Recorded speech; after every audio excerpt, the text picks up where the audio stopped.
السلام عليكم ورحمة الله وبركاته. تحية طيبة لزوار قناة وموقع رؤية عربية. في هذا التدريب سوف نتعلم عمل تأثير المطر عن طريق برنامج أدوبي أنيميت. نشاهد التأثير حق المطر. نفتح مع بعض ملف العمل. طبعا هذا الملف اللي حرفقه بعد ما انتهي من عمل التأثير، اللي هو طبعا درسنا اليوم حيكون رقمه من المرحلة الثالثة الدرس العاشر. هذا المنظر الطبيعي آخر مرة سوينا حركة الغيوم. أنا حسوي تأثير المطر، بس يعني ممكن الغيوم تكون ملبدة عشان تنزل الأمطار، لكن يعني هو من باب إيش التدريب فقط لا غير. يعني لو نبى نتحدث عن الواقعية ممكن نسوي أكثر واقعية، لكن بس فقط للتدريب. يعني يمكن أنا أكمل الغيوم كده، أخلي السماء ملبدة من الغيوم، وفي نفس الوقت في اللي انتم شايفينه ده حركة إيش الغيوم. آه، طبعا هذا كله عندي أنا موجود في داخل مو في كليب، أو عفوا جرافيك. فعندي هنا زي ما انتم شايفين ماسك زي ما تكلمنا ذاك اليوم، عشان لو بدي أكبر وأصغر في المشهد عن طريق استخدام أداة الكاميرا ما حيضرني في الأشياء الخارجية، ما حتظهر. حقوم بإضافة طبقة جديدة أسميها المطر. نقلب عربي المطر. نقفل جميع الطبقات ما عدا المطر.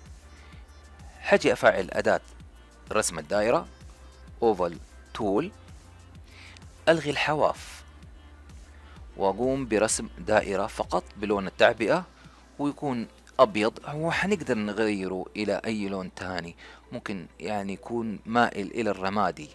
حرسم دائرة، أضغط على شيفت عشان تكون دائرة بالشكل الصحيح. طيب دحين نقوم بتحويلها إلى شكل قطرة ساقطة من قطرات المطر.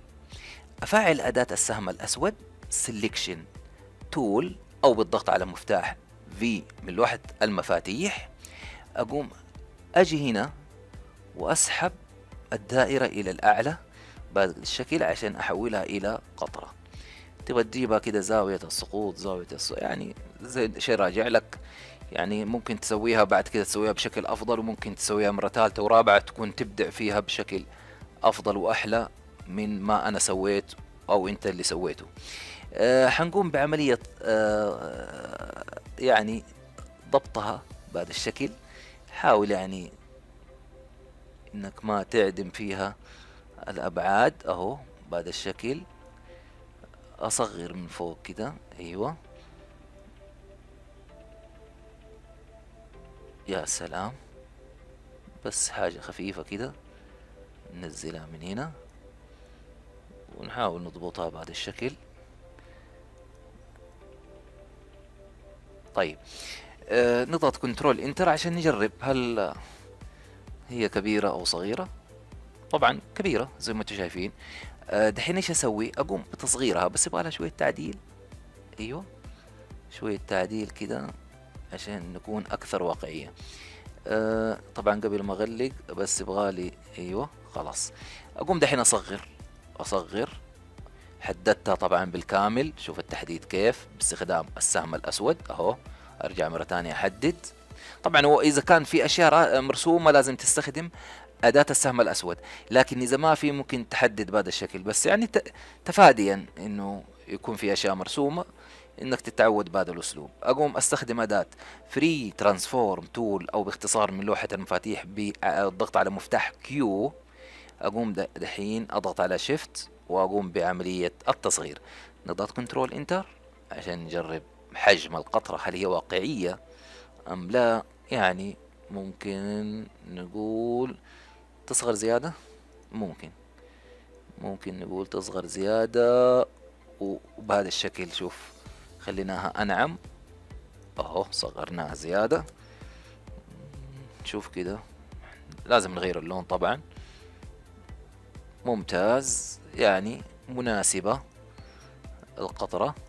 إذا عندك أي تعديلات ممكن إيش تسوي؟ تكبر بهذا الشكل اهو تكبر بهذا الاسلوب وتقوم بعملية ايش؟ التعديلات.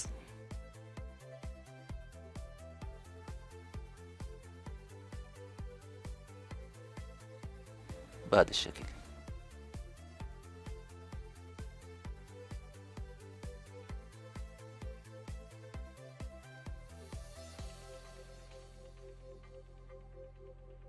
طيب هحولها الى اللون الرمادي، نشوف كده هل يمشي معانا ولا لا. بس اللون الرمادي غامق، ممكن نخففه شوية دحين. يا سلام، انا اشوفها مناسبة. كده مفترض انها تكبر زيادة حبة بسيطة، بس كده نكبرها عشان لا تزعلوا علينا. اهو شفت، نكبرها. ممتاز ممتاز ممتاز. طيب الان ايش اسوي؟ هذه عندي القطرة، احددها. معليش خرجت انا برة المشهد، لازم ادخل مرة ثانية واروح للطبقة حقتنا. اهو انا راسم فيها ايش؟ قطرة المطر. طيب احددها، اقوم اضغط على مفتاح F8، جاتني النافذة، احوله الى جرافيك، نوع السيمبل الى جرافيك، نسميه قطرة. نحول انجليزي قطرة، نحول عربي عفوا، نحول عربي قطرة، او القطرة نسميها القطرة، او شكل القطرة، شكل القطرة بهذا الاسلوب. نضغط اوكي. طيب نشوف كده، طبعا النقطة في المنتصف حقت الحركة. ممتاز. ندخل الى الداخل، حولتها الى جرافيك اللي هو شكل القطرة. ارجع للصيف واحدد. الحين انا سويت شكل القطرة. طيب دحين بدي اسوي جرافيك لحركة القطرة من الاعلى الى الاسفل. اقوم احددها وانا على جرافيك تبع صيف، فاحدد الجرافيك حق شكل القطرة زي ما انتم شايفين. لو ضغط عليه دبل كليك حينقلني الى شكل القطرة. اهو دبل كليك شكل القطرة. لكن انا ايش بدي اسوي؟ احولها مرة ثانية الى جرافيك سيمبل من نوع جرافيك اسمه حركة القطرة. خلاص حنيجي نشوف مع بعض. دحين نضغط، حتجينا المفترض حركة القطرة، بعدين تجينا ايش؟ شكل القطرة. ممتاز. طيب الآن حركة القطرة بتنزل من فوق من أعلى إلى أسفل. هسوي برضو نحولها إلى سيمبل من نوع جرافيك، ونضغط على F8 أهو جرافيك حركة القطرة. حنسوي توزيع القطرة، بنوزعها. خلاص. طيب نيجي نشوف، نضغط توزيع القطرة، حركة القطرة، شكل القطرة. نرجع للصيف. طيب أنا وزعت القطرة، الآن أسوي دحين هذه كلها حتوضح لكم. حسوي جرافيك برضو تاني. دحين احنا أخذنا توزيع، نسميه تتابع القطرة. تتابع القطرة. طيب حرجع أسوي جرافيك تاني، أضغط على مفتاح F8، حسميه انحرافات القطرة. يعني ممكن مثلا مو كل المطر بيجي بزاوية 45 درجة، يعني ممكن مع الهواء تختلف يمين يسار إلى آخره. نضغط أوكي. طيب الآن عندي جرافيك في جرافيك في جرافيك. أنا حاليا في المشهد وبداخل الصيف. حدخل شوف انحرافات القطرة. أنا حركتي حتكون إذا كان 30 حتكون من 1 إلى 30، فأسوي تحديد لفريم 30 واضغط F5. طيب دحين أنا في انحرافات إيش؟ القطرة. أضغط دبل كليك في تتابع القطرة، برضو أحدد الفريم 30 واضغط F5. طيب أضغط دبل كليك توزيع القطرة، برضه توزيع القطرة لازم ايش؟ احدد الفريم رقم 30 واضغط F5. طيب حضغط دبل كليك حركة القطرة. طيب لو جيت ضغطت مرة ثانية حوصل لشكل القطرة. اجي عند حركة القطرة. حركة القطرة هذه حتكون فيها انشاء حركة. حجي السهم الاسود واضغط على الفريم الاول بزر الفاير الايمن واختار كرييت كلاسيك توين. لا تستعجلوا، تابعوا الدرس وسوي ايقاف واكتب في ورقة عشان تفهم بشكل افضل. اجي احدد هنا اسوي نسخة للفريم رقم 1 بالضغط على مفتاح F6. طيب هذه F6 في هذا المكان اقوم انزل القطرة هنا. 1 في هذا المكان المفترض اني ارفعها فين؟ فوق. اذا قطرة المطر بهذا الشكل حتكون. شايف هذه الحركة حقتها. طيب هسويها زي كده عشان تشوفوها بشكل اوضح. هذه قطرة المطر بهذا الاسلوب. طيب اذا تبغى تعدل في اللون حتيجي على الفريم رقم 1 وتضغط دبل كليك وتقعد تعدل في الشكل وفي اللون زي ما تبغى في شكل القطرة. اوكي، حروح لحركة القطرة انتهت منها خلاص. توزيع القطرة، شوف الجرافيك بيتحرك. حجي الى الاعلى واوزع قطرة المطر. كيف اوزعها؟ بس اركز هنا جهودي اشوف اتأكد هل طبعا الريجستر المفترض يكون في الوسط، لكن انا اجيبها في الوسط هنا بهذا الشكل. هو مفترض يعني مثلا خلينا اسوي لكم شيء جديد كده. لو تبى تحول الى سيمبل تحدد وتضغط F8 وتضغط انه الريجستر حيكون فين؟ في المنتصف هنا خلاص، وتضغط اوكي عشان يجيك الريجستر في النص. ماشي. طيب احنا ما لنا شغل فيها دي حنحذفها، لكن انا عدلتها. انت عدلها يعني اذا نسيت مفترض انك تحدد الريجستر في النص. طيب هذه ايش حسوي؟ حقوم نسخ لصق اهو. معليش اهو، شوف كيف. هذه احنا ايش؟ في توزيع القطرات. ممكن تحدد هذا بالكامل نسخ ولصق اهو. تجيب هذه تحت وهذه واحدة فوق وهذه تحت بهذا الشكل. تحددها كلها تنسخها وتسوي لها لصق. ممتاز بهذا الشكل.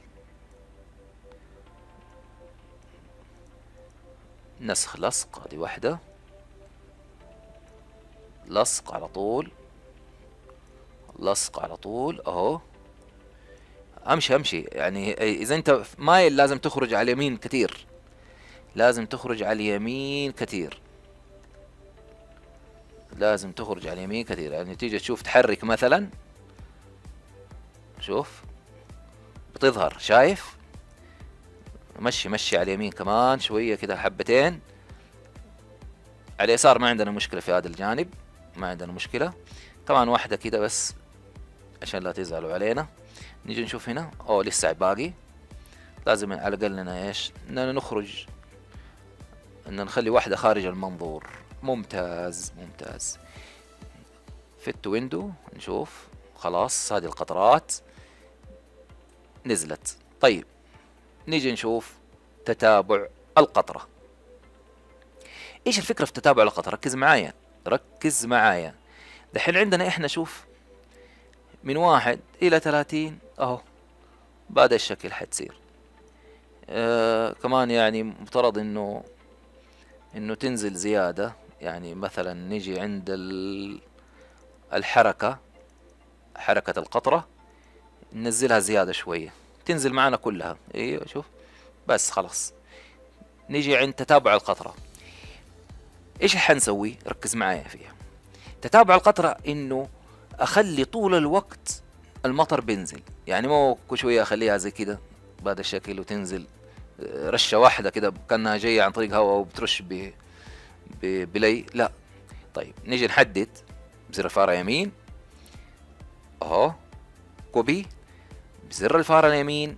ركز معايا اهو. هنا مثلا بزر الفارة يمين تضغط تختار بيست ان بليس. طيب حتيجي لازم تكون نافذة الخصائص مفعلة.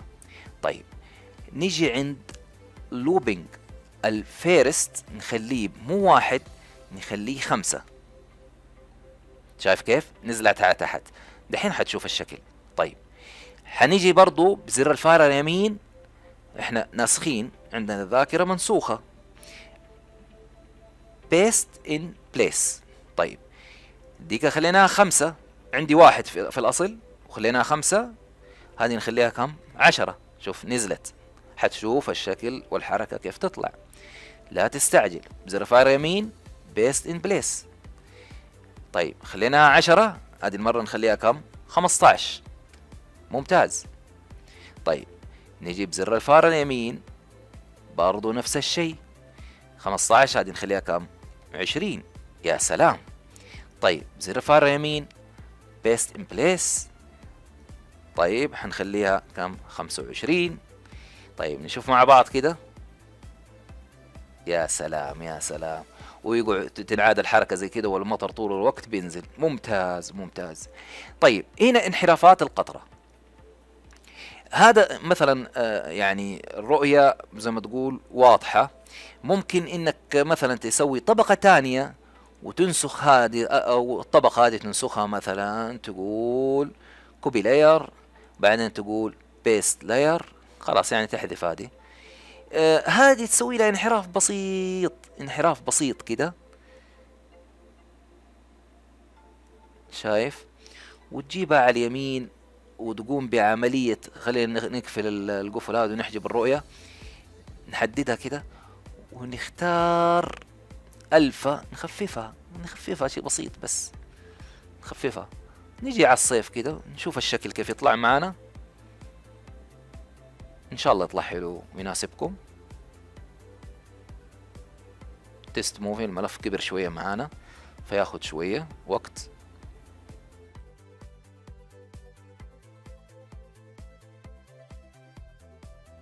يا سلام، شفتوا تأثير المطر كيف؟ طبعا هنا حيكون زي ما تقول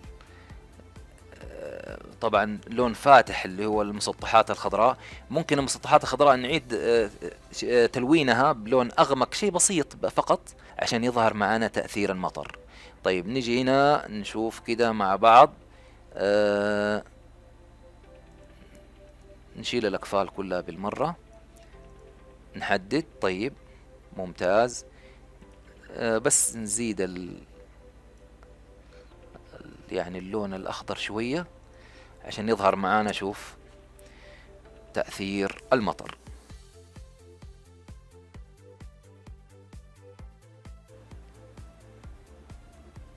يا سلام، وضحت كده اعتقد بشكل افضل. يعني ممكن انه تجنب برضو الطبقة الثانية اللي احنا سويناها وتخفف. يعني نيجي عند المطر هنا، شوف عندنا طبقتين صح ولا لا؟ الطبقة دي ايش تسوي فيها؟ تجيبها على اليمين اهو بهذا الشكل، تسوي عملية تباعد، ايوه بهذا الشكل. وفي نفس الوقت ايش تسوي؟ تخفف الألفا لل50. نحفظ الملف وإن شاء الله أرفق لكم هو تيست موفي. خلينا نشوف الملف كيف أداؤه.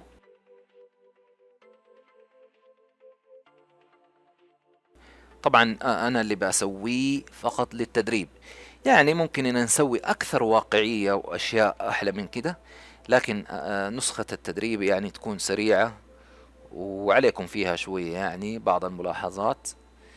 لكن لو تبى تسوي شيء بيرفكت أهو، صراحة جدا رائعة. بقي شيء بسيط بس حنسويه، نرجع للصيف ونسوي طبقة ونضيف فيها بالضغط على مفتاح كنترول وحرف R عشان نضيف عندي هنا صوت. طبعا أنا ضفته مسبقا، نسوي ريبليس. حنيجي نشوف مع بعض كنترول S حفظ الملف، بعدين كنترول انتر نشوف العمل حقنا.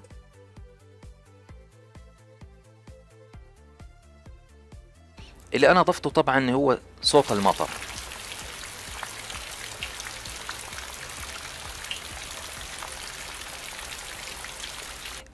طبعا في أحد استفسر قبل فترة عن طريقة التصدير إلى فيديو من القائمة الرئيسية فايل، بعدين اكسبورت، بعدين اكسبورت فيديو.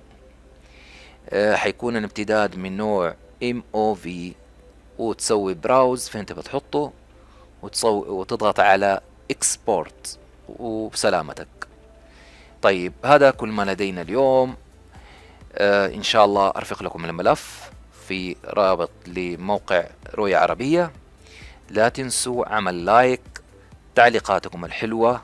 كان معكم معتز بري من رؤية عربية، والسلام عليكم ورحمة الله وبركاته.